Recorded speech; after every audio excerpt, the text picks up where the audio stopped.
For me, my own religious journey began in a church that I dearly loved and felt great belonging in as a child. But as I grew up, I found that it wasn't a place where I could explore the longings and the questions of my own soul. And so when I left that religious tradition of my childhood, I also left behind the language I had learned there and many of the biblical stories that were part of it.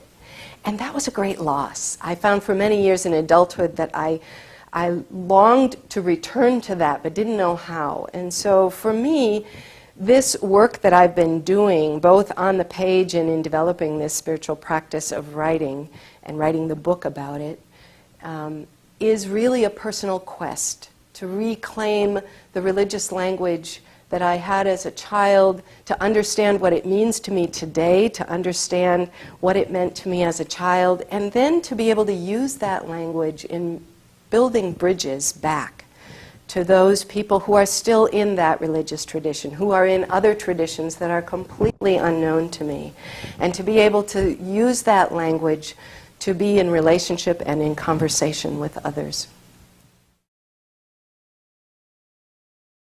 Writing to Wake the Soul is a book about a very particular spiritual practice of writing, and it's one that I have come to call contemplative correspondence.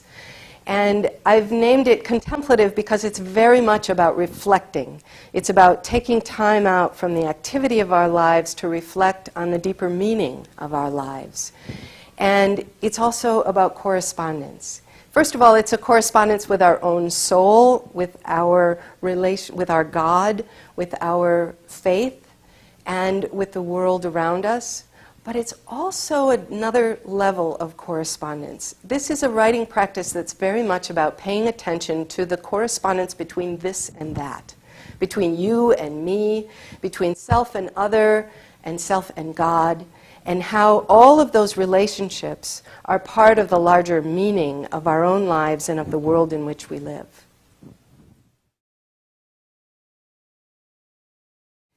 The practice of contemplative correspondence was actually born in a group setting. It was developed in a congregation I was serving as a literary minister.